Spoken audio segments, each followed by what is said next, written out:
Hello friends, this is Lakshmi and this is my family. నా YouTube ఛానల్కి మీ అందరికీ welcome. నేను నా రొటీన్ లైఫ్ నుంచి తప్పించుకోవడానికి ఈ మధ్య కొన్ని ప్రయత్నాలు అయితే చేస్తున్నాను అండ్ ఇక మీదట చేస్తూనే ఉంటాను.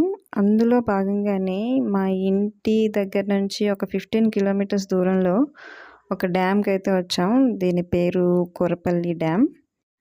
ఇది విశాఖపట్నంలో రేవుడికి దగ్గరలో ఉంటుంది. మీరు గూగుల్ చేస్తే కనిపిస్తుంది ఈజీగా. కురపల్లి డ్యామ్ అని సెర్చ్ చేయండి, వస్తుంది. సో డ్యామ్ అయితే అద్భుతంగా ఉంది. చిన్నపిల్లలు ఆడుకోవడానికి చాలా బాగుంటుంది, బట్ కొంచెం డేంజరస్గా కూడా ఉంటుంది. చాలా కేర్ఫుల్గా ఉండాలి. చాలా స్లిప్పరీగా ఉంటుంది. కనిపిస్తున్న మనోడిలాగా ప్రశాంతంగా అయితే లేదు. దీని సౌండ్ వినిపిస్తా చూడండి ఎలా ఉందో.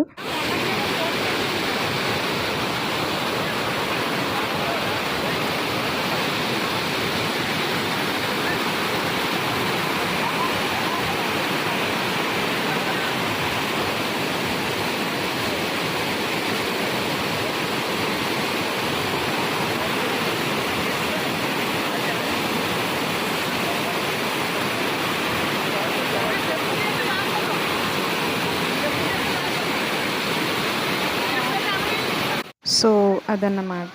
ఇక్కడ అడుగు తీసి అడుగు వేయాలన్నా చాలా కేర్ఫుల్గా ఉండాలి.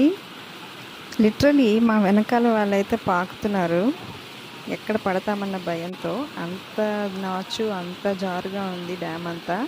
అదృష్టం ఏంటంటే డ్యామ్ క్రౌడెడ్గా ఉండదు. చాలా లిమిటెడ్ పీపుల్ ఉంటారు, ఎక్కువ మంది అస్సలు ఉండరు.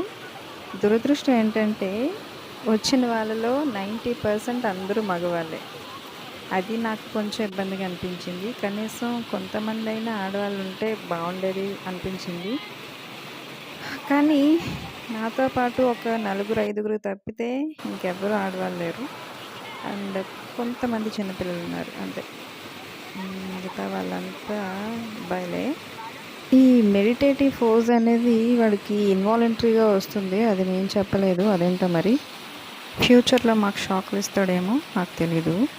సో డ్యామ్ చుట్టుపక్కల ఉన్న వ్యూ కూడా చూపిస్తాను. చాలా బాగుంది అది కూడా. సో టోటల్గా గ్రీనరీ. ఆబ్వియస్లీ ఇలాంటి డ్యామ్స్ చుట్టుపక్కలంతా గ్రీనరీ ఉంటుంది. దూరంగా కనిపిస్తున్న చెరువులో కొంతమంది చేపలు కూడా పడుతున్నారు వాళ్ళు వేసి. అవి వీడియోలో కనిపించలేదు, బట్ నేను చూసినప్పుడు పడుతున్నారు. చుట్టుపక్కల కొండలతో మొత్తం పచ్చదనంతో మధ్యలో డ్యామ్ అయితే ఇలా ఉంది. చాలా పెద్ద స్విమ్మింగ్ పూల్లా ఉంటుంది లిటరలీ. సో స్విమ్మింగ్ తెలిసిన వాళ్ళకి మంచి ఎక్స్పీరియన్స్ ఇస్తుంది. సో ఎవరికైనా నచ్చితే విజిట్ అవ్వండి అండ్ సబ్స్క్రైబ్ చేసుకోవడం మర్చిపోవద్దు. బాయ్.